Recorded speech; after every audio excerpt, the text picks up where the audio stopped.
கையில் எடுங்க, குர்ஆனை கையில் எடுங்க. அல்லாஹ் உங்களை உயர்த்துவான். அக்கரபத்துல எத்தனை ஹாஃபில்கள்? அக்கரபத்தில் எத்தனை ஹாஃபில் யாருக்கு தெரியும்? ஒரு 100, 200, 300, 400 இருப்பாங்களா? அல்லாஹு ஆலம். சகோதரர்களே, உங்களோட ஒவ்வொரு குடும்பத்திலையும் குறைந்தது ஒருவரையாவது ஹாஃபிலாக மாத்துங்க. கூட்டிட்டு போற ஒரு ஆள்ல உங்களையும் சேர்த்து கூட்டிட்டு போவானா இல்லையா சொர்க்கத்துக்கு? குறைஞ்சது ஒருவன். இந்த குர்ஆன் இல்லாட்டி நீங்க என்ன இந்த இடத்துல கொண்டு வச்சு எந்த பயான கேட்க வேண்டிய அவசியமே இல்லை. என்ன யாருன்னு கணக்கெடுக்க மாட்டீங்க. குர்ஆன் தான் இந்த இடத்துல எங்களை உட்கார வச்சு, குர்ஆன் தான் எங்களை கண்ணியப்படுத்தியது, வேற ஒன்று கண்ணியப்படுத்தல. குர்ஆனை சுமந்தா அல்லாஹ் உங்களை இன்மையிலையும் கண்ணியப்படுத்துவான், மறுமையிலையும் கண்ணியப்படுத்துவான். படிக்க வைங்க, யாரும் வானாண்டு சொல்லல. படிக்க வைங்க, தாராளமா படிக்க வைங்க. டாக்டர் ஆக்குங்க, இன்ஜினியர் ஆக்குங்க, பிஹெச்டி ஆக்குங்க, ஏர்கிராஃப்ட் ஆக்குங்க, டிராஃப்ட்மேன் ஆக்குங்க, ஆர்கிடெக்ட் ஆக்குங்க, ஸ்பெஷலிஸ்ட் முடிக்க வைங்க, பிஹெச்டி முடிக்க வைங்க, பிஏ, பிஎம்ஏ, பிகாம், என்ன கோர்ஸ் எல்லாம் இருக்குதோ எல்லாத்தையும் முடிக்க வைங்க, பிரச்சனை இல்ல. ஆனா ஹாஃபில் ஆக்குங்க, குர்ஆனை சுமக்க வைங்க. அவர் குர்ஆன், இவர் டாக்டர். டாக்டர் ஹாஃபில் ஆபரேஷன் செய்வான், குர்ஆன் ஓதி ஓதி ஆபரேஷன் செய்வார். மருந்து கொடுப்பார், சொல்லுவார் இந்த மருந்து குணமாக்காது, அல்லாஹ்ட நம்பிக்கையோட நீங்க குடிங்க, அல்லாஹ் குணப்படுத்துவான். இப்படிப்பட்ட டாக்டர்கள் தேவை.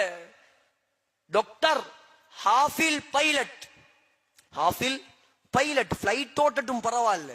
இருக்காங்க முஸ்லிம்கள் ஃபிளைட் ஓட்டுறார்கள்.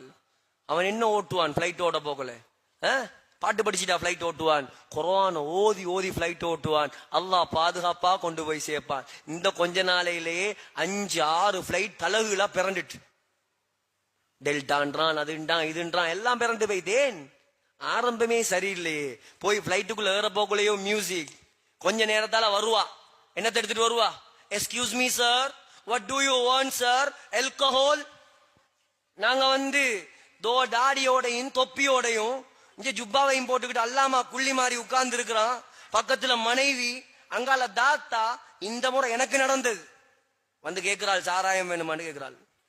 இந்த பிளைட்ல போனா இது வெடிச்சா நம்மளும் சேர்ந்து இல்லையா மௌத்தாகணும்? எப்படி ஈமான பாதுகாக்கிறது? கஷ்டமான காலம். குர்ஆனை கொடுங்க சகோதரர்களே, ஹதீஸ கொடுங்க சகோதரர்களே, உலமாக்களை உருவாக்குங்க சகோதரர்களே. நீங்க கபர்ல சந்தோஷமா இருப்பீங்க, உலகத்துல சந்தோஷமா இருப்பீங்க. பெண்களே, ஆயிரக்கணக்கான பெண்கள் மறைஞ்சிருக்கிறாங்க. உங்களோட காலம் இந்த ரமலான்.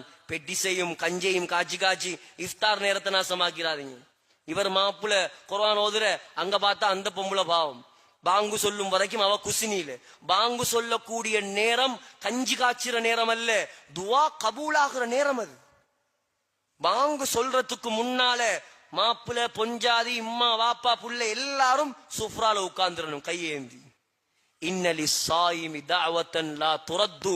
நோன்பாளி கேட்கிற துவாவை அல்லாஹ் கபூல் செய்கிறான். குறிப்பா நோன்பு துறக்கிற நேரம். இப்ப இந்த நேரம் பெட்டிசையும் சம்சாவையும் முட்டை கட்லட்டையும் பார்த்து கொண்டிருந்தா நோன்புடைய அநியாயம் சகோதரர்களே, அநியாயம். ஆகையால் அதிகமா குர்ஆன் ஓதுங்க, அதிகமா தஹஜ்ஜத் தொழுங்க, அதிகமா தராவி தொழுங்க. ஹஃப்ஸா நாயகி அல்லாஹ் கண்ணியப்படுத்திய அதன் மூலமாகத்தான். ஆகையால் நம்முடைய ரமலானை அல்லாஹ்வை பயந்து முதலாவது ஆக முக்கியம் சொன்ன மாதிரி தௌபா செய்யணும். நாம இந்த நோன்பு வாரத்துக்கு முன்னால தௌபா செய்வோம், தௌபா செய்வோம், அதிகமா இஸ்திக்ஃபார் செய்வோம், பாவங்களை விடுவோம், எல்லா நோன்பையும் பிடிப்போம், ஏழைகளுக்கு சதக்கா கொடுப்போம், ஜகாத் கொடுப்போம். குறிப்பாக இந்த அக்கரப்பத்து ஜகாத் நிதியம் இன்ஷா அல்லாஹ் மிச்சம் முயற்சியோடு இருக்கிறாங்க. அவங்களுக்கு வேற நிகழ்ச்சி வைக்க இருந்தாலும் இதுல நான் சுருக்கமா ஞாபகப்படுத்துறேன். யாரு அல்லாவுக்கு கொடுக்க வேண்டிய ஜகாத்தை கொடுக்கலையோ, அல்லாஹ் அந்த தங்கத்தை வெள்ளி எல்லாம் எடுத்து நரக நெருப்புல காய்ச்சி முதுகுல சூடு போடுவானா. என்னடா வந்தத்துல இருந்து பயமுழுத்தாடிக்கிட்டே இருக்கிறார் யோசிக்காதீங்க. குர்ஆன்ல உள்ளத சொல்றேன், குர்ஆன்ல உள்ளத சொல்றேன். நான் என்ன பொய்யா சொல்றேன்? குர்ஆன்ல பிரட்டி பாருங்க. அல்லதீன யக்னிஸூன அஸ்ஸஹப வல் ஃபில்லா. அல்லாஹ் சொல்றான், சேர்த்து வைக்காம எனக்கு கொடுக்காம சேர்த்து வைக்கிறியா, அயன் பாக்ஸ் மாதிரி அயன் பண்ணுவானாம் அல்லாஹ். அல்லாஹ் காப்பாத்துவானா. ஆகையால கொடுங்க, ஏழைகள் பாவம், அவங்களும் வாழணும். அல்லாஹ் எங்களுக்கு தந்திருக்கிறான். அல்லாஹ்